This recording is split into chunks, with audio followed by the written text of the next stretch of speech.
mengajarkan ilmu dan belajar. Dan dimulai poin yang pertama berkenaan dengan keutamaan ilmu.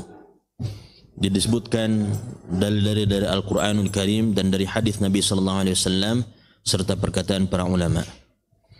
Kita lihat dalil pertama yang dinukil oleh penulis kitab ini, firman Allah Subhanahu wa taala dalam surah Al-Mujadilah ayat 11 yang sering kita dengar. Firman Allah Subhanahu wa taala, yarfa'illahu alladhina amanu minkum walladhina utul ilma darajat. Allah akan mengangkat, terjemahnya kita ambil dari belakang, Allah akan mengangkat derajat orang-orang yang beriman di antara kalian dan orang-orang yang berilmu. Darajat, ya, sekian derajat atau banyak derajat. Ibnu Abbas menjelaskan radhiyallahu anhuma, al-ulama fawqal mu'minin bi 700 darajah. Bedanya atau ketinggian ulama, seorang yang alim, tidak mesti seorang ustadznya. Dikatakan ulama, orang yang berilmu. Maka siapapun yang berilmu dan mengamalkan ilmunya tentunya, bukan sekedar tahu. Alim yang dimaksud adalah seorang yang berilmu yang mengamalkan ilmunya. Al-ulama, orang yang berilmu, berada di atas derajatnya, berada di atas orang-orang yang beriman, sekedar beriman saja, namun dia tidak banyak ilmunya, yaitu 700 derajat. Perbedaannya 700 derajat. Ma bainad darajataini mi'atu 'am. Antara satu derajat dengan yang lain itu jarak perjalanan 100 tahun. Tadi bedanya berapa? 700 derajat. Antara satu dengan yang lain, dengan yang kedua, itu jarak 100 tahun perjalanan. Begitu jauh beda jarak antara seorang yang berilmu dengan yang tidak berilmu. Ini menunjukkan bahwa menuntut ilmu atau belajar bukan hal yang sepele. Allah yang mengangkat derajat. Kalau manusia mengangkat derajat kita, ya mungkin diangkat lama, mungkin diangkatnya sebentar, mungkin dengan niat untuk menjatuhkan, waliyadzubillah. Tapi Allah Subhanahu wa taala ketika mengangkat derajat seseorang, ini menunjukkan bahwa Allah memuliakan orang tersebut. Maka tentu kita berusaha. Dan Ibnul Qayyim rahimahullah menjelaskan, dalam Al-Quran disebutkan hanya dua ini saja. Seseorang diangkat derajatnya dengan dua sebab ini. Yang pertama apa? Iman. Dan yang kedua, berilmu. Kenapa tidak? Betapa tidak yang seperti ini? Sangat mungkin. Dan memang tidak mustahil hal ini memang menjadi sebab seseorang diangkat, ditinggikan derajatnya dibandingkan yang lain. Seseorang yang beriman kepada Allah Subhanahu wa taala dengan yang tidak beriman atau yang lemah imannya tentu berbeda di dalam menyikapi segala sesuatu. Seseorang yang kuat imannya ketika adzan dikumandangkan, apa yang dia lakukan? Segera menjawab dan segera memenuhi panggilan Allah Subhanahu wa taala. Bahkan sebelum adzan dikumandangkan, mungkin di antara mereka ada yang sudah berada di masjid. Bukan siap saja, berada di masjid. Karena berpikir mereka tidak mau nunggu dipanggil dulu. Mereka sebelum dipanggil oleh Allah Subhanahu wa taala untuk ke masjid, mereka sudah ke masjid. Ini yang kuat imannya. Beda dengan kita yang imannya jauh di bawah. Sehingga tidak heran kalau iman ini menjadi sebab derajat seseorang ditinggikan. Semakin tinggi, semakin kuat keimanan seseorang, semakin tinggi derajat di sisi Allah Subhanahu wa taala. Begitu juga sedekah. Dikatakan dalam hadis oleh Rasulullah SAW, was-shadaqatu burhan. Apa itu? Sedekah itu bukti iman. Lagi-lagi hubungannya dengan iman. Yang sehingga di dalam dijelaskan oleh para ulama, dia bagian dari jinsul qital. Sedekah bagian dari seperti jihad, bagian dari berperang. Yang pemberani tentu dia akan keluarkan banyak-banyak.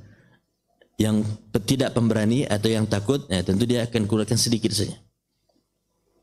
Ini lagi-lagi dihubungkan dengan iman.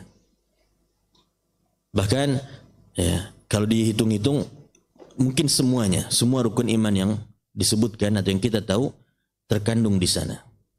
Ketika dikumandangkan azan untuk melaksanakan ibadah salat, kita tahu bahwa yang memerintahkan salat itu siapa? Allah. Kita beriman kepada Allah Subhanahu wa taala. Kita tahu ada malaikat Allah yang bertugas untuk mengawasi kita, mencatat yang baik dan yang buruk. Ada raqib dan atid yang siap mencatat. Bagian dari iman kepada malaikat. Lalu di dalam ibadah yang sama atau di waktu yang sama, kita tahu bahwa ini merupakan perintah Allah yang sudah dinukilkan dalam Al-Quran, dalam kitab Allah. Kita imani perintah Allah dalam kitab Al-Quran. Begitu juga bahwa Al-Quran ini atau ajaran yang sampai kepada kita itu lewat lisan Nabi Sallallahu Alaihi Wasallam. Kita imani Rasul yang menyampaikan perintah salat tersebut. Bahkan begitu pentingnya salat dijemput ke langit. Begitu pentingnya ibadah salat sampai dijemput ke langit.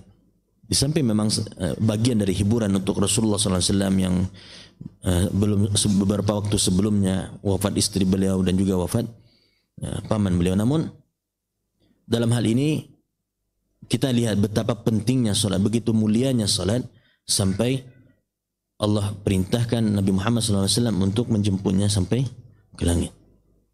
Tinggi kedudukannya di sisi Allah Subhanahu wa taala. Kita imani bahwa ini bagian dari ajaran Rasulullah SAW. Lalu hubungannya dengan iman kepada hari akhir apa? Bahwa salat yang kita lakukan akan kita pertanggungjawabkan nanti di akhirat. Bahkan dikatakan awwalu ma yuhasabu bihil 'abdu yaumal qiyamah as-shalah. Yang pertama kali nanti dihisab dari amal seorang hamba di hari kiamat apa itu? Salat. Kalau sudah baik salatnya, yang lain baik insyaallah. Kalau la qadarullah yang salatnya sudah tidak baik, yang lain juga tidak baik. Ini iman, sehingga tidak heran kalau dikatakan yarfa'illahu alladhina amanu. Allah mengangkat derajat orang-orang yang beriman minkum, di antara kalian. Lalu siapa lagi yang diangkat derajatnya oleh Allah Subhanahu wa taala? Walladzina utul ilma darajat. Allah juga mengangkat derajat orang-orang yang berilmu. Sebagaimana dikatakan tadi, beda antara sekadar beriman saja, ya, sekadar beriman saja dengan beriman yang dibarengi dengan ilmu, itu 700 derajat perbedaannya. Antara satu derajat dengan yang lain perjalanan 100 tahun. Maka usikum wa iyaya nafsi, jangan pernah absen untuk belajar. Ada kesempatan hadir di majelis ilmu, hadiri. Kalau tidak, di rumah dengar kajian, simak kajian, atau buka tafsir. Apalagi sekarang sudah ada tafsir Al-Muyassar, atau bahkan mungkin di website, ya, sebagian ikhwah mungkin terbiasa ngambil di website tafsir Al-Madinah, ya? Al-Madinah kalau tidak salah, yang memang ditulis oleh para dosen di Madinah kayaknya. Artinya penjelasan pada ayat tersebut langsung kepada yang dimaksud. Antum baca ayat, antum baca bukan sekedar terjemah, langsung pada yang dimaksud dari ayat tersebut. Kalau sehari sempatkan baca satu halaman, berapa banyak ilmu yang didapatkan? Atau satu ayat saja. Hadir di majelis ilmu, dan di kesempatan tertentu upayakan banyak belajar. Kita sangat jauh dari para ulama, ya. Namun di zaman sekarang ada, ya, yang masya Allah semangat belajar mereka itu seperti para ulama terdahulu. Ana secara pribadi iri. Ketika di Libya itu ada beberapa orang yang masyhur, ya. Pertama Ustaz Ahmad Andika rahimahullah. Ya, beliau sejak di Gresik itu terbiasa kutu buku, ya, selalu baca kamus. Kamus itu dikuasai, dihafalkan, didalami. Sehingga kalau ada daurah apa saja, beliau termasuk yang paling cepat menyelesaikan khulasahnya, talkhisnya ada dibagikan. Ya. Ustaz ini Ustaz Asman ikut daurah di Imam Bukhari. Beliau terbiasa juga ikut. Dulu pernah anak ikut sekali, ya, pernah juga. Dan ketika itu beliau belum selesai acara, beliau sudah selesaikan khulasahnya dan dibagikan. Baik bahasa Arab baik maupun bahasa Indonesia. Bahasa Arab untuk para ustadz, bahasa Indonesia untuk orang awam. Di Libya sendiri ketika ujian atau ketika belajar beliau terbiasa bikin khulasah. Tentu tujuan utamanya untuk beliau, yang memudahkan memahami dan menghafalnya, dan dibagi-bagikan kepada teman untuk mudah memahami juga. Ini semangat belajar yang masya Allah. Namun di atas beliau, yang selalu di atas beliau memang, ya, ada seorang ustadz juga yang masya Allah dari sisi semangat belajar luar biasa, ya. Padahal tamat SMA biasa, Ya, lalu namun sebelum masuk Libya sudah hafal Al-Quran. Ketika tamat Libya, hafal Al-Quran dengan qiraah asyarah sugra. Asyarah ya, qiraah asyarah. Dan hafal semua mutun-mutun. Bahkan sebagian kitab-kitab besar pun dihafalkan. Sebagian kitab-kitab besar dihafalkan. Dan katanya pernah juga khutbah di Amerika. Artinya bahasa Inggris pun dikuasai. Kita banyak santainya. Ya. Sudah gitu banyak debat lagi. Ilmu kita tidak banyak, suka debatnya. Jadi sibukkan dengan menuntut ilmu. Ada kesempatan belajar, simak. Antum di toko, antum kalau memang tidak biasa baca Quran, tidak biasa simak Quran, simak kajian. Kalau Quran memang harus disimak, bukan sekedar nakut-nakutin atau untuk sekedar pengusir sesuatu, tidak ya. Kalau memang antum nyalakan MP3 Quran di toko antum atau di rumah, simak. Disimak. Kalau tidak, mending MP3 kajian. Untuk disimak didapatkan ilmu dari MP3 kajian tersebut. Di mana saja belajar, ya. Allah akan mengangkat derajat. Orang-orang yang berilmu beramal dengan ilmunya berbeda derajatnya dibandingkan orang yang beramal tanpa ilmu. Seseorang yang tahu bahwa doa yang dipanjatkan ketika sujud itu dikabulkan oleh Allah, apa yang akan dia lakukan? Dia perbanyak doa ketika sujud.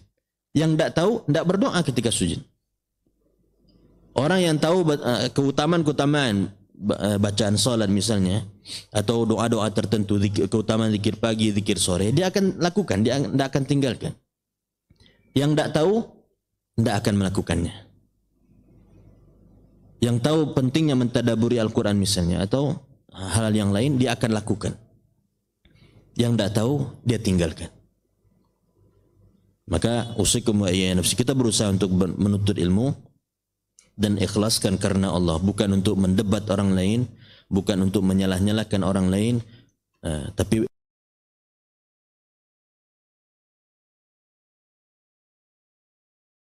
dengan hal itu diangkat derajat kita oleh Allah Subhanahu wa taala. Dan karena memang itu janji Allah, ya. Allah yang menjanjikan akan mengangkat derajat orang yang beriman di antara kalian dan orang-orang yang berilmu darajat. Ya, banyak derajat. Ya, perbedaannya 700 derajat, antara satu derajat dengan yang lain 100 tahun perjalanan. Ini yang pertama, dalil yang dinukilkan, ya, yang sering kita dengar tentang keutamaan belajar atau menuntut ilmu.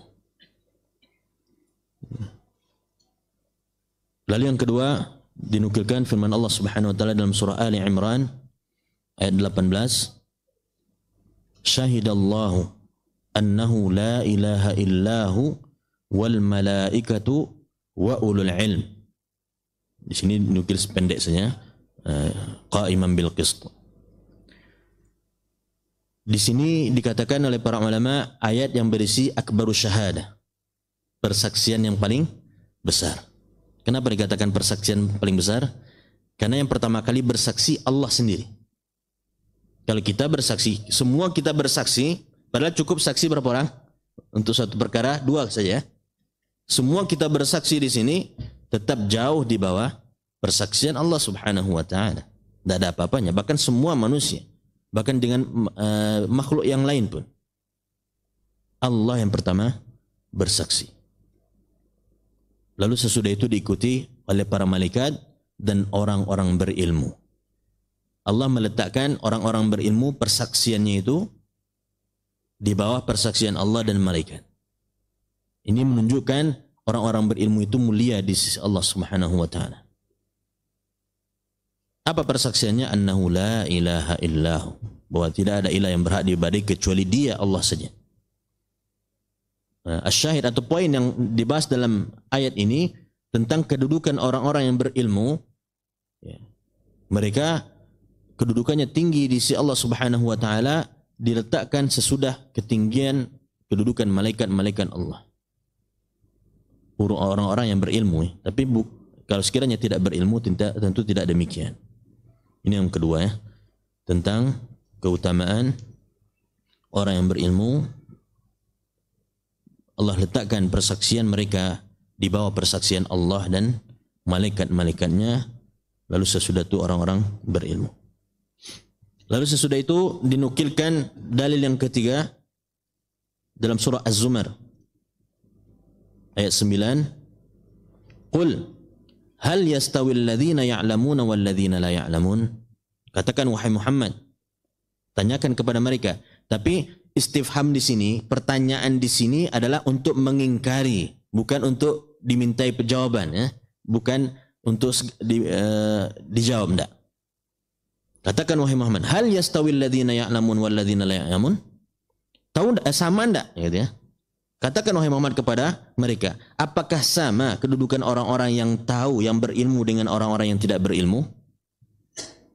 Ya, orang yang tidak senang tidak akan menjawab, ya mungkin aja sama, mungkin tidak. Ini bukan pertanyaan untuk dijawab, tapi bentuk pengingkaran dari Allah Subhanahu wa taala sekaligus penetapan bahwa tidak sama. Jawabannya adalah tidak sama. Tidak sama kedudukan orang-orang yang mengetahui, yang berilmu dengan orang-orang yang tidak berilmu. Jadi seolah-olah ayat itu mengatakan, menegaskan, menekankan kepada kita sama sekali tidak sama, ya.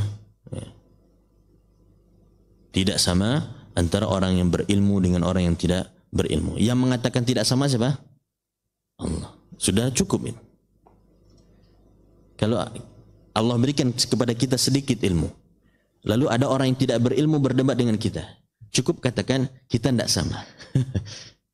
Kita tidak sama, ya. Terlepas bukan berarti kita ngaku-ngaku berilmu, tidak. Ya pastinya kita tidak sama dalam banyak hal, ya. Dalam pendapat tidak sama, tapi setidaknya berdebat dengan orang yang tidak berilmu hanya menghabiskan waktu. Ya, bahkan bisa jadi la qadarullah yang sebelumnya berilmu bisa jadi tidak berilmu, ya. Bisa hilang ilmunya dengan sebab berdebat dengan orang yang tidak berilmu. Ya. Karena ilmu pada hakikatnya adalah mengamalkannya. Hakikat pada ilmu tersebut adalah pengamalannya. Kenapa dikatakan hilang ilmunya seolah-olah tidak berilmu? La qadarullah ketika berdebat dengan orang-orang yang jahil, keluar semua yang sudah panas di kepala, ya. Atau yang sudah panas di hati. Akhirnya keluar la qadarullah kata-kata yang tidak baik. Seolah-olah tidak ada ilmu di dalam dada kita. Maka tarkul jawabi al jahili jawab. Meninggalkan jawaban atau tidak menjawab orang-orang yang jahil atau cuekin saja orang-orang yang jahil, itu adalah jawaban. Justru menjawab orang-orang yang jahil menunjukkan bahwa kita juga jahil, wa niyadzubillah. Maka mudah-mudahan kita tidak termasuk yang suka berdebat. Nah, ini ayat yang ketiga, Allah sebutkan di sini istifham ingkari, untuk mengingkari bahwa tidak sama, ya, tidak sama orang yang berilmu dengan orang yang tidak berilmu. Lalu selanjutnya dinukilkan ayat yang keempat, dalil keempat tentang keutamaan ilmu, yaitu surah An-Nahl ayat 43. Firman Allah Subhanahu wa taala, "Fas'alu ahla dzikri in kuntum la ta'lamun." Bertanyalah kepada ahlu zikir. Siapa ahlu zikir? Ahlu zikir di sini jangan terjemah bahasa Indonesia, ya. Tentu kita kembalikan kepada tafsir. Apa yang dimaksud dari ahlu zikir? Apakah yang banyak-banyak berzikir saja, atau memang sengaja bikin majlis zikir lalu dikatakan inilah ahlu zikir? Apakah itu yang dimaksud? Tidak tentunya. Az-zikir di sini adalah Al-Quran, termasuk tentu penerjemahnya atau yang menjelaskannya yaitu sunnah Nabi Sallallahu Alaihi Wasallam. Jadi az-zikir Al-Quran dan sunnah. Maka tanyakanlah kepada yang betul-betul ahli berkenaan dengan Al-Quran dan sunnah Nabi Sallallahu Alaihi Wasallam, in kuntum la ta'lamun, kalau kalian tidak tahu. Tanyanya yang kepada yang mengerti Al-Quran dan sunnah. Sebab ya, tentu dalil yang digunakan untuk menjawab segala sesuatu adalah Al-Quran dan sunnah Nabi Sallallahu Alaihi Wasallam. Yang tidak tahu tidak mungkin ditanya. Faqidus syai' la yu'ti. Yang tidak punya apa-apa mustahil akan ngasih. Yang tidak punya apa-apa mustahil akan ngasih. Seseorang baru bisa ngasih kapan? Kalau sudah punya sesuatu. Nah, maka bertanyanya kepada yang memang mengetahui, yang berilmu, mengetahui Al-Quran dan sunnah Nabi Sallallahu Alaihi Wasallam. Maka lebih tepatnya tentu berkenaan dengan tafsir Al-Quran yang betul-betul menguasai tafsir. sebagaimana yang diajarkan oleh Nabi SAW, dilanjutkan oleh para sahabat-sahabat beliau, bukan yang dipelajari sendiri. Ya. Mungkin ada yang bikin kitab tafsir, namun dibikin-bikin sendiri. Tidak ada referensinya dari kitab para ulama. Maka ini tidak bisa diambil tentunya. Karena sumber ilmu tersebut adalah Al-Quran dan Sunnah Nabi SAW, maka bertanyalah kepada ahlul zikir, ahlul Quran was Sunnah, yang faham, yang mengerti dengan Al-Quran dan Sunnah Nabi SAW ketika kita tidak tahu. Nah, lalu selanjutnya dinukilkan ayat dalil yang kelima tentang keutamaan ilmu, firman Allah Subhanahu wa taala dalam surah Al-Ankabut ayat 43. Yaitu firman Allah, "Wa ma ya'qiluha illa al-'alimun." Lengkapnya dikatakan, "Wa tilkal amsal nadribuha lin-nas." Permisalan-permisalan tentang masa lalu, tentang kisah-kisah terdahulu dan sebagainya, itu Allah sampaikan kepada manusia untuk diambil pelajaran tentunya. Wa ma yaqiluha illal alimun. Apa yang pernah terjadi di masa lalu yang membinasakan umat-umat terdahulu dengan sebab dosa dan maksiat, dengan sebab ini dan itu, tidak bisa memahaminya, tidak bisa mengambil pelajaran dari yang terjadi masa lalu itu kecuali al-alimun, kecuali orang yang berilmu. Kalau bahasa Qur'annya, tidak bisa mengambilnya dengan akal. Ya. Artinya tidaklah memahaminya dengan akal yang baik kecuali yang berilmu. Maka kisah-kisah yang ada di zaman terdahulu yang sudah pernah terjadi, minimal yang pertama kali terjadi pada bapak kita Nabi Adam alaihissalam. Awal ya, ketika di awal-awal Al-Quran di surah Al-Baqarah sudah dikisahkan tentang itu. Apa pelajarannya? Tentang bahaya iblis dan bala tentaranya. Dengan sebab godaan iblis, ya, yang mengetahui tentang kekurangan atau kelemahan manusia sehingga berhasil menggoda bapak kita Nabi Adam alaihissalam dan istrinya, sehingga mereka jatuh pada kesalahan, dan dengan sebab satu kesalahan tersebut mereka terusir dari surga. Banyak pelajaran di sana. Ya. Pertama apa? Betapa bahayanya godaan iblis. Apalagi kalau sudah ditambah dengan yang terjadi pada Nabi Adam, godaan wanita. Artinya yang menggoda Nabi Adam siapa? Iblis, dan ditambah dengan apa yang terjadi pada istrinya sebelumnya. Bagaimana upaya iblis untuk menjatuhkan manusia. Lalu kita lihat di sana, meskipun seseorang sudah mulia, Allah ciptakan dengan kedua tangannya. Allah yang sebutkan, Allah yang sifatkan Nabi Adam alaihissalam, Allah ciptakan dengan kedua tangannya, dengan kedua tangan Allah. Mulia tak? Sangat mulia, sangat mulia. Tapi ketika bermaksiat kepada Allah, ketika membangkang kepada Allah, tidak patuh pada Allah Subhanahu wa taala, harus terusir dari surga. Sementara kita jauh dari kata mulia. Bukan anak orang mulia, bukan keturunan orang mulia. Lalu kita merasa tidak perlu untuk khawatir terhadap yang demikian, waliyadzubillah. Ini dikatakan wa ma yaqiluha illal alimun. Tidak bisa memahami apa yang pernah terjadi dahulu yang sudah menjadikan Nabi Adam alaihissalam dan istri beliau Hawa, ibunda kita, terusir dari surga. Lalu diantara yang terlihat juga dalam kisah tersebut, ketika Allah marah, Allah murka terhadap mereka, apa yang terjadi? Pakaian mereka terlepas. Pakaian mereka terlepas. Dan itu yang diinginkan oleh iblis. Sementara sekarang sengaja sebagian kaum muslimin, la qadarallah, wanita sengaja membuka auratnya. Sengaja membuka auratnya. Dulu mereka, bapak kita malu ketika terbuka auratnya. Sehingga diupayakan ditutup dengan apa yang bisa menutupnya. Dan itu tujuan iblis untuk membukanya, bagaimana tersingkap. Sementara sekarang dengan senang hati dibuka, dengan senang hati tidak ditutup lagi aurat. Ini wa ma yaqiluha illal alimun. Yang apa yang pernah terjadi di zaman dahulu pada zaman Nabi Adam alaihissalam dan sesudah beliau tidaklah bisa memahaminya dengan baik, mengambil pelajaran dengan baik kecuali orang-orang yang berilmu atau yang mau belajar. Maka mau tidak mau kita harus belajar. Contoh yang lain siapa ya? Nabi Nuh alaihissalam, ya, atau kaum Nabi Nuh alaihissalam, kaum Nabi Lut alaihissalam, termasuk juga kaum Nabi Musa alaihissalam. Apa yang kekhususan pada kaum masing-masing mereka itu? Tentunya kita berusaha untuk menjauhinya.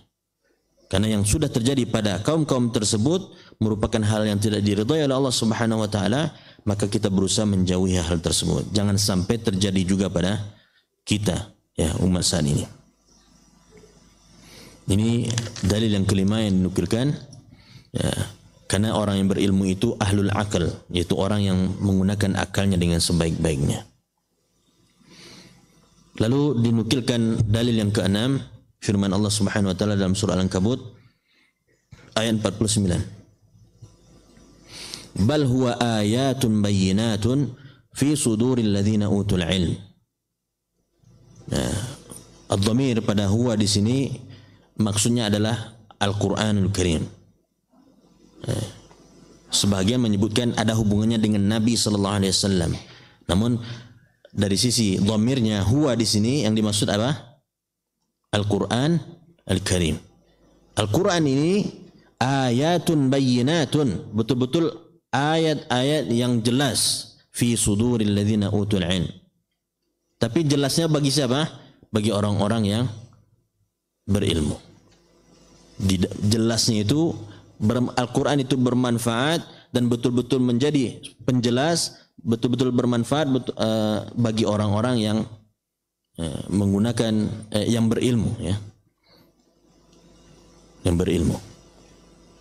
Bal huwa Al-Quran ayatun bayyinatun, adalah ayat-ayat yang jelas fi suduril ladzina utul ilm, yang ada pada dada-dada orang-orang yang Allah beri kepada mereka ilmu.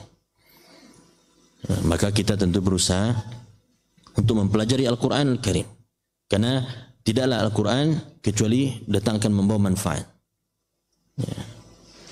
Di antara yang disebutkan yang menjadi sebab tidak akan sengsara apa saja? Doa. Pergi. Dengan sebab terbiasa doa, orang yang terbiasa doa tidak akan sengsara hidupnya, ya. Orang yang terbiasa berdoa tidak akan sengsara hidupnya.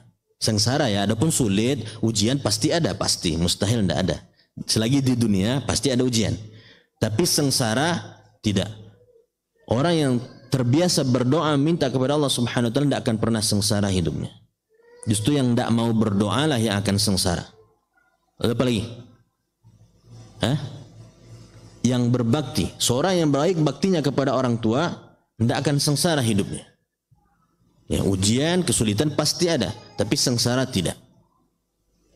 Apa lagi?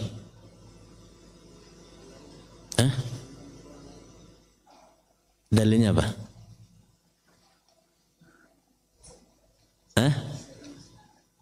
Tidak, yang jaminannya dijauhkan dari kesengsaraan.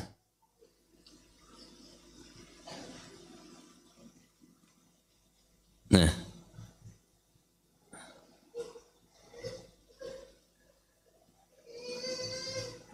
apa? Salah satunya Al-Quran. Al-Quran. Yang terbiasa dengan Al-Quran atau yang terbiasa rutin baca Al-Quran tidak akan sengsara hidupnya. Ya, meskipun tidak faham, tapi baca. Terlalu enak, kata siapa enak? Buktinya baca Quran itu sendiri, ya, nikmat sebenarnya. Tapi kalau dibahasakan dengan kebiasaan kita, tidak enak. Butuh ujian, butuh kesabaran. Artinya sisi tidak enaknya mungkin banyak, tapi menghasilkan yang enak gitu. Berat dan akan menjadikan seseorang jauh dari asyaqa, gitu ya. Jauh dari kesulitan, dari hal-hal kesempitan yang tidak menyenangkan, kecelakaan dan sebagainya. Maka berusaha untuk makanya dikatakan di sini Al-Quran tersebut ayatun bayyinat fi suduril ladzina utul ilm. Al-Quran tersebut merupakan ayat-ayat yang jelas, sudah jelas akan membahagiakan dada-dada orang-orang yang beriman. Orang-orang yang beriman dan orang-orang yang diberi ilmu oleh Allah Subhanahu wa taala. Apalagi kita dengar kisah ya tentang Abu Hatim. Abu Hatim kalau tidak salah nama beliau ya. Yang punya anak 9 orang. Antum pernah dengar kisahnya, sering mungkin dengar tentang seorang Abu Hatim ketika beliau akan berangkat haji. Dan butuh waktu yang cukup lama. Dari Indonesia berapa bulan untuk haji bolak-balik? Ada mungkin neneknya cerita, kakeknya cerita dulu. 6 bulan. 6 bulan. Kalau dari sekitar Arab ya mungkin 1 bulan 2 bulan atau lebih. Artinya butuh waktu yang cukup lama untuk bisa pergi dan balik dari haji. Sementara tidak ada yang ditinggalkan di rumah, tidak ada yang akan dimakan. Dan tujuannya untuk berangkat haji ya, untuk melakukan ibadah kepada Allah Subhanahu wa taala. Bukan untuk keliling-keliling saja enggak, tapi untuk berangkat haji. Sehingga ketika beliau izin sama keluarganya untuk berangkat haji, istri dan anak-anaknya ya, keberatan. Kecuali satu dari anaknya yang membiarkan bapaknya pergi. Biarkan beliau pergi. Apa alasannya? Karena ada Allah bersama kita. Ya, selagi kita bersama Al-Quran, maka Allah akan bersama kita. Keyakinan yang luar biasa. Allah sudah jamin rezeki itu kata. Anak yang paling kecil. Karena memang anak yang kecil ini hafal Al-Quran. Allah sebutkan dalam Al-Quran, وَفِي السَّمَاءِ رِزْقُكُمْ وَمَا تُوعَدُونَ. Ada sebenarnya yang sering kali disampaikan satu ayat ini saja. Sebenarnya ayat selanjutnya pun sangat mendukung terhadap poin tersebut. Wa fis sama'i rizqukum wa ma tu'adun. Rizki kalian dan semua yang dijanjikan terhadap kalian itu ada fis sama, di langit. Artinya Allah sudah jamin itu. Tinggal minta kepada Allah Subhanahu wa taala. Kalau tahu ada di langit, minta kepada yang di langit. Gitu. Minta kepada Allah Subhanahu wa taala zat yang betul-betul di langit. Allah yang sebutkan wa fis sama'i rizqukum wa ma tu'adun. Rizki kalian dan semua yang dijanjikan kepada kalian ada di langit. Minta ke langit. Gitu. Lalu sesudah itu dengan sumpah ditambahkan. Fa wa rabbis sama'i wal ard innahu lahaqqun mithla ma annakum tantiqun. Yang demikian itu demi Allah. Allah bersumpah demi Allah. Demi Rabb langit dan bumi. Allah bersumpah demi langit dan demi Rabb langit dan bumi. Biasa dalam surah At-Tariq misalnya, was-sama'i wat-tariq. Allah bersumpah dengan makhluknya. Wal 'asr, Allah bersumpah dengan makhluknya. Wal fajr, Allah bersumpah dengan makhluknya. Tapi dalam ayat ini apa? Fa wa rabbis sama'i wal ard. Demi Rabb langit dan bumi. Siapa Rabb langit dan bumi? Allah. Siapa yang bersumpah? Allah. Kurang apa? Ini kalau kita faham dengan ayatnya, tentu akan lebih menikmatinya. Innahu lahaqqun mithla ma annakum tantiqun. Janji tadi bahwa yang rizki kalian dan semua yang dijanjikan itu ada di langit, demi Allah kata Allah. Itu benar adanya sebagaimana kalian bicara. Tidak sulit bagi Allah Subhanahu wa taala, sangat gampang bagi Allah Subhanahu wa taala. Dalam ayat kursi yang sering kita sampaikan ya, di akhir ayat wala yauduhu hifdzuhuma wa huwal aliyyul azim, ketika sudah menyebutkan betapa 7 lapis langit dan bumi, itu sangat gampang bagi Allah Subhanahu wa taala menjaganya. Berkenaan dengan rezeki juga semuanya urusan Allah, maka minta kepada Allah Subhanahu wa taala. Sudah azan. Azan. Gimana? Azan belum? Belum ya? Sudah. Kita simak dulu azan.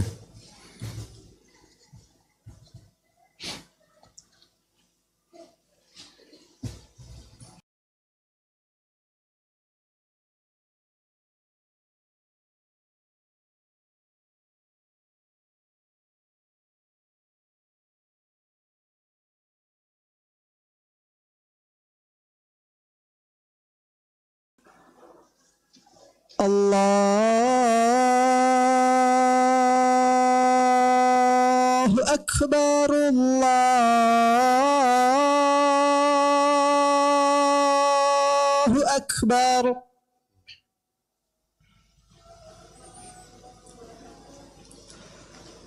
الله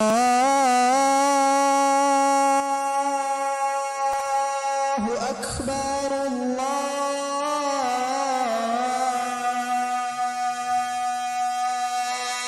أكبر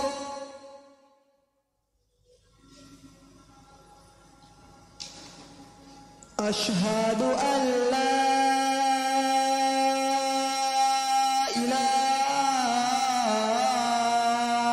إله إلا الله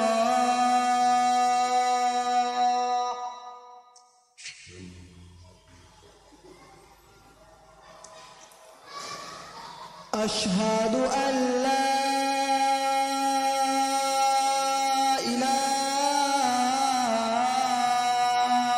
إله إلا الله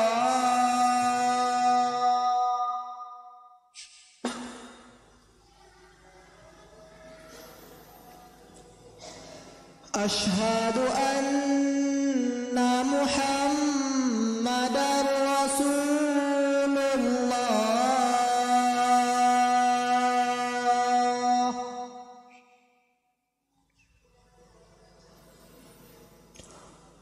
أشهد أن محمدا رسول الله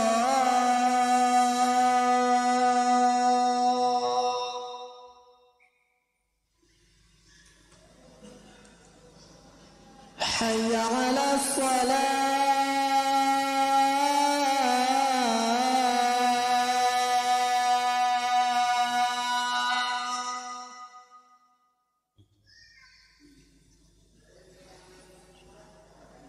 حي على الصلاة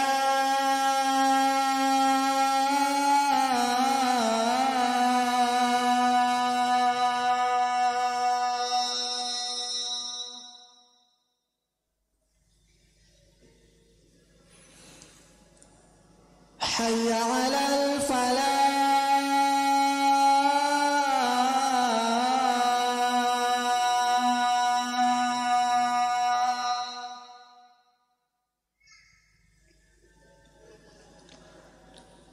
حي على الفلاح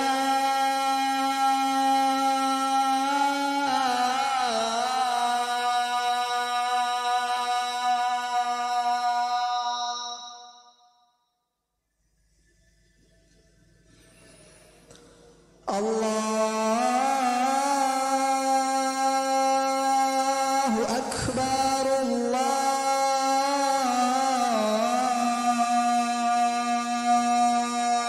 أكبر لا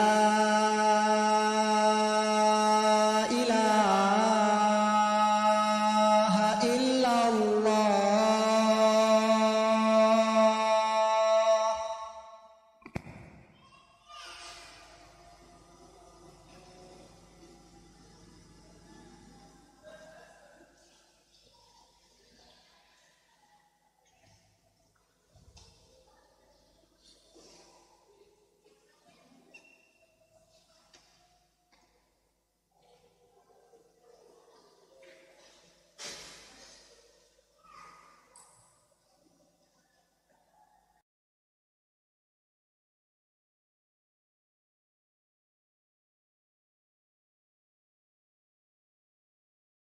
Kita lanjutkan.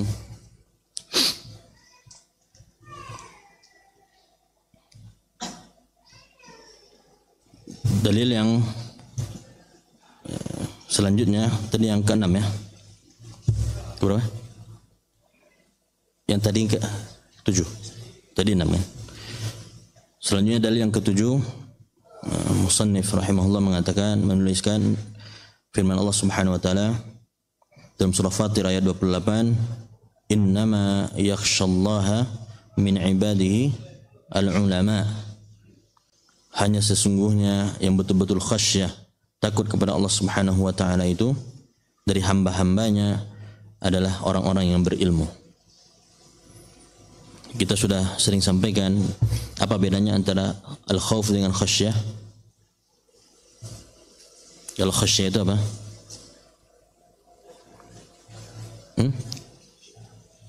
Takut ibadah, pengagungan.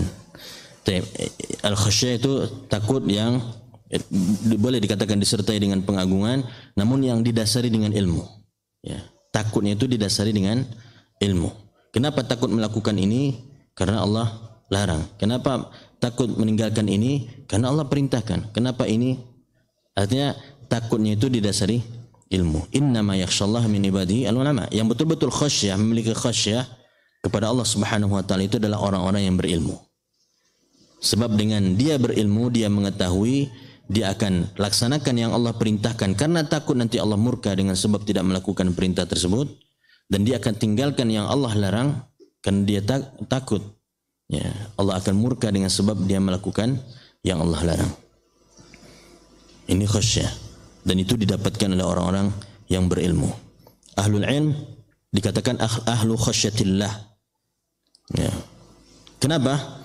Karena hati mereka ya, ketika takut kepada Allah Subhanahu wa taala itu didasari ilmu. Bukan sekedar takut saja, tapi didasari ilmu. Nah, karena al-khauf bagian dari ibadah. Dalam sudah dibahas kan salah satu usul, 3 landasan pokok atau usul salasah. Di sana disebutkan bahwa al-khauf bagian dari ibadah yang hanya boleh kepada Allah Subhanahu wa taala. Tidak boleh kepada selain Allah, kecuali untuk hal-hal yang memang sifatnya alami, wajar. Tapi hukum asalnya takut hanya kepada Allah Subhanahu wa taala. Apalagi khasyah itu murni hanya untuk Allah saja, tidak boleh kepada selain Allah Subhanahu wa taala. Maka karena dia bagian dari ibadah, takutnya kita kepada Allah itu harus didasari ilmu. Takutnya kita meninggalkan yang Allah perintahkan, takutnya kita melakukan yang Allah larang adalah dengan dasar ilmu. Nah, sehingga tidak salah kalau dikatakan orang yang berilmu itu dari kerusakan. Sebab dengan la qadarlah dosa dan maksiat yang kita lakukan akan menjadikan bumi atau akan menjadikan yang di sekitar kita merasa tidak nyaman. Dengan lisan, tapi menyetujui, ya, bahkan ucapkan selamat kepada mereka, ikut mendukung perayaan-perayaan mereka. Mereka mengucapkan kalimat itu, Allah punya anak, Al-Masih punya anak, adalah putra Allah, Uzair adalah putra Allah. Lalu kita ucapkan selamat untuk mereka seolah-olah kita mengiyakan apa yang mereka nyatakan. Dan Allah sudah ancam, takadus samawati yatafattarna min wa tanshaqqul ardu wa takhirul jibalu haddan an da'u lirrahmani walada. Maka tidak heran kalau seringkali di akhir-akhir Desember atau di awal Januari banyak musibah. Karena di hari-hari itu banyak pernyataan-pernyataan bahwa Allah punya anak. Sementara kaum muslimin harus tegas mengatakan qul huwallahu ahad. Allah itu esa. Allahus samad. Allah tempat bergantung segala sesuatu padanya. Semua butuh dengan Allah. Allah tidak butuh siapapun. Lam yalid wa lam yulad. Allah tidak beranak dan tidak pula diperanakkan. Wa lam yakun lahu kufuwan ahad. Tidak ada satupun yang sekufu dengan Allah Subhanahu wa taala dalam urusan apapun itu. Tidak ada satupun yang sekufu dengan Allah dalam urusan apapun. Ya. Sehingga orang ahlul ilm, orang-orang yang berilmu dikatakan ulaika hum khairul bariyah. Karena mereka ahlul khasyah. Mereka yang paling takut kepada Allah Subhanahu wa taala, sehingga dikatakan mereka adalah orang yang terbaik yang menempati muka bumi ini. Sehingga balasan untuk mereka adalah surga. Balasan untuk mereka adalah kebaikan di dunia dan kebaikan di akhirat nanti berupa surga. Nah, tentunya dalil yang dinukil yang berkenaan dengan ilmu ini sangat banyak. Namun yang dinukilkan oleh penulis buku ini hanya beberapa saja, dan kita berusaha untuk gali terus, tambahkan agar kita semakin semangat di dalam belajar atau menuntut ilmu, termotivasi untuk belajar. Lalu sesudah itu dinukilkan dalil-dalil dari hadis Rasulullah sallallahu alaihi wasallam. Nah, ini poin.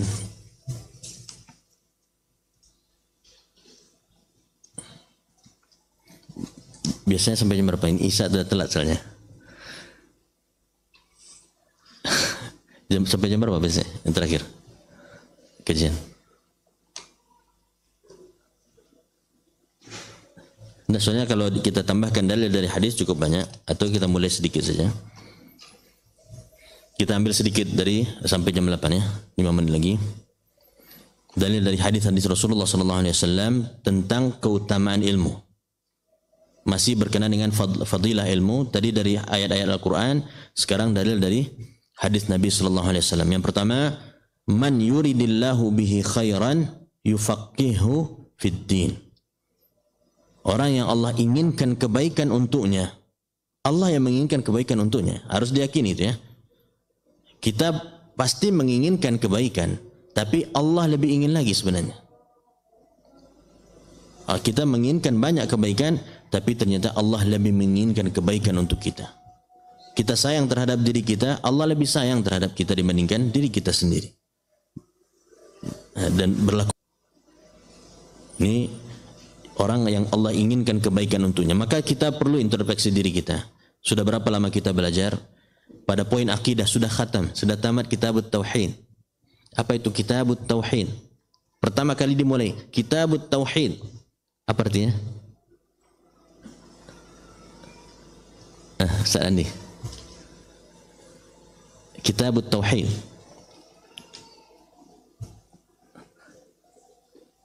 Kan dimulai pertama Kitabut Tauhid. Qauluhu ta'ala wa ma khalaqtul jinna wal insa illa liya'budun. Apa arti Kitabut Tauhid? Hah? Nah, Kitabut Tauhid apa artinya? Ini diam tawadhu. Hah? Apa artinya Kitabut Tauhid? Kewajiban mentauhidkan Allah. Kitab kutiba alaikumusiyam, apa artinya? Telah diwajibkan atas kalian as-siyam, puasa. Kitabut Tauhid, kewajiban mentauhidkan Allah. Mana kewajiban mentauhidkan Allah itu dalilnya? Gitu. Mana dalil kewajiban mentauhidkan Allah? Wa ma khalaqtul jinna wal insa illa liya'budun. Dinukil yang pertama firman Allah. Nah, itu perlu kita amalkan tentunya. Setiap yang sudah kita pelajari, kita fahami betul-betul faham. Oh, ternyata kewajiban mentauhidkan Allah itu dalilnya pertama dari firman Allah, wa ma khalaqtul jinna wal insa illa liya'budun. Tidaklah aku ciptakan jin dan manusia kecuali semuanya untuk beribadah kepadaku, menjadikan aku satu-satunya yang mereka ibadahi. Nah, ini faqih dalam agama. Kalau kita tahu tujuan diciptakan adalah untuk mentauhidkan Allah, maka jauhi kesyirikan. Jangan pernah mempersyirikatkan Allah dengan sesuatu apapun. Ya, jangan pernah mempersyirikatkan Allah dengan sesuatu apapun. Bahkan syirik kecil pun dijauhi. Ya, meskipun syirik kecil tidak mengeluarkan seseorang dari agama, tapi dijauhi. Dan itu banyak keluar dari lisan kita ya. Syirik kecil yang sebabnya lisan banyak. Kalau bukan karena fulan, tidak akan begini. Hati-hati. Kalau bukan karena, apalagi kalimat-kalimat, kalau bukan karena ini bagian dari, kalau sebatas lisan saja, dia syirik kecil. Tapi kalau diyakini dalam hati bahwa fulan lah yang memberikan pengaruh, bahwa kebaikan ini sebabnya fulan, diyakini dalam hati, bukan syirik kecil lagi. Itu Kitabut Tauhid. Seorang yang Allah jadikan faham terhadap yang demikian sehingga dia jauhi kesyirikan, dia jauhi hal-hal yang diharamkan oleh Allah Subhanahu wa taala, itulah orang-orang yang Allah inginkan kebaikan untuknya. Dan kita minta setiap harinya, minta kepada Allah setiap hari kebaikan-kebaikan. Nah, kebaikan semuanya, ya, baik di dunia ataupun di akhirat. Apa contoh doa kebaikan? Hah? Apa? Bana atina fid dunya hasanah, boleh. Kebaikan hasanah. Ya, semua kebaikan di dunia dan di akhirat, dan dijauhkan dari neraka. Apalagi doa kebaikan?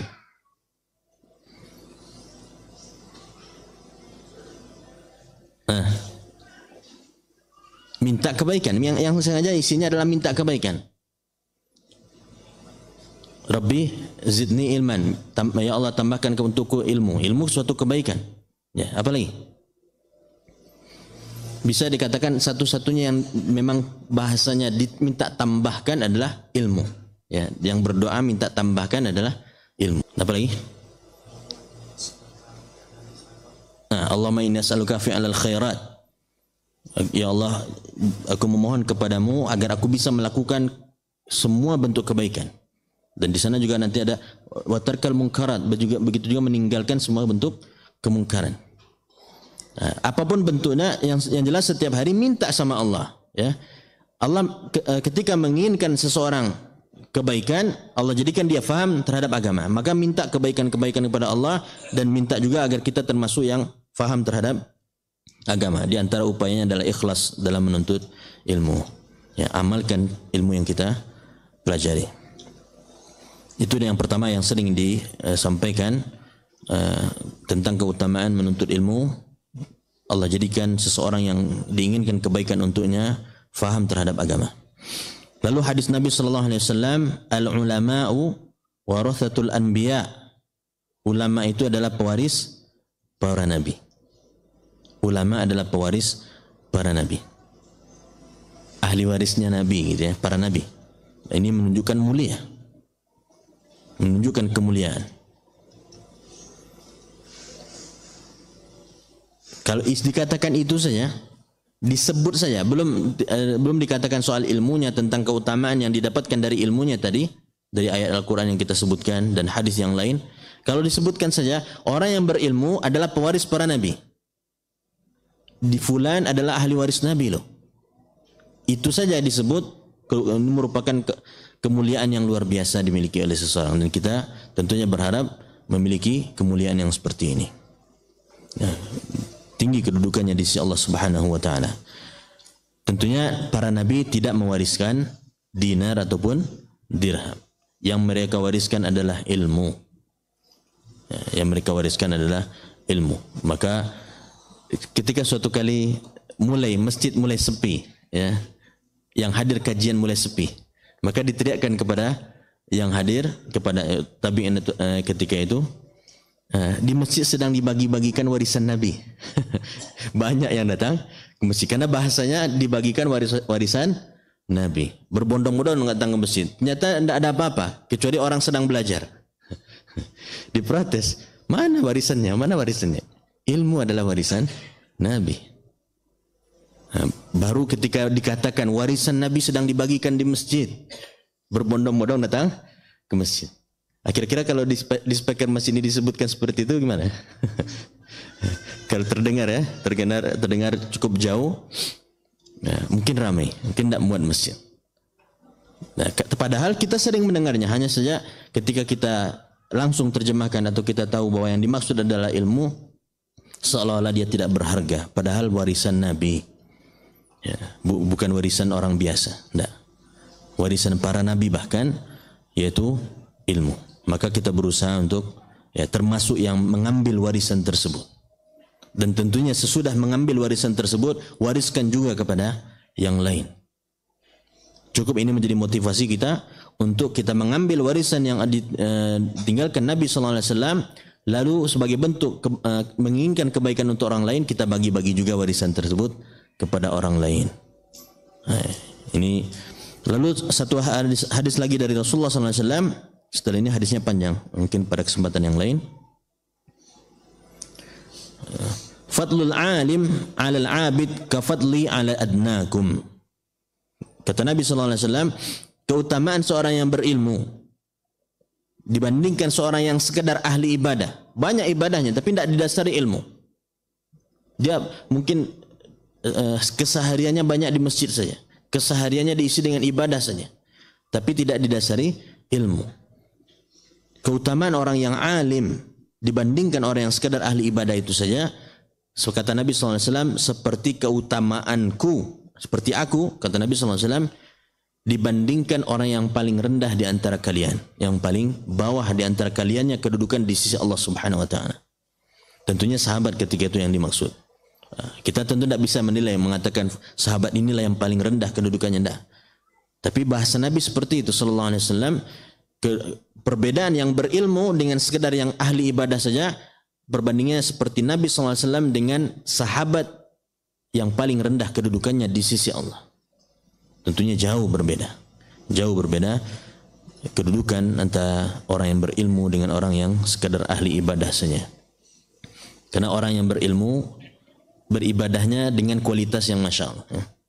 Dengan kualitas tentunya diperhatikan yang terbaik, sehingga kebaikan-kebaikan, keutamaan dari ibadah yang dilakukan itu bisa dia dapatkan lebih banyak dibandingkan yang sekadar banyak gerakannya, banyak ibadahnya saja. Nah, ini mudah-mudahan ayat Al-Quran dan juga hadis-hadis Nabi Sallallahu Alaihi Wasallam yang sudah disampaikan tadi sebagai bentuk motivasi tentang keutamaan belajar, keutamaan ilmu, menjadi sebab kita semangat untuk belajar menuntut ilmu.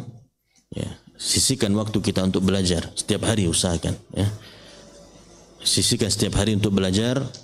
Baik hadir di majelis ilmu seperti itu jauh lebih afdal, karena di samping mendapatkan ilmu juga mendapatkan kebaikan-kebaikan yang lain. Ya, dan banyak hadis yang sudah pernah kita pelajari. Lalu belajar juga ketika belajar di luar. Bahkan dari sambil duduk dengan teman pun tidak mustahil kita bisa mendapatkan faedah. Bisa mendapatkan pelajaran yang tidak kita dapatkan di majelis ilmu. Nah, ini kalau seseorang ikhlas dalam menuntut ilmu, akan Allah berikan kebaikan-kebaikan dari ilmu yang sudah dia upayakan untuk dia dapatkan. Ini yang bisa kita sampaikan pada kesempatan kali ini. Mudah-mudahan apa yang kita ilmui bisa kita amalkan dan bermanfaat dalam kehidupan kita. Subhanakallah wa bihamdika asyhadu an la ilaha illa anta astaghfiruka wa atubu ilaik. Wassalamualaikum warahmatullahi wabarakatuh.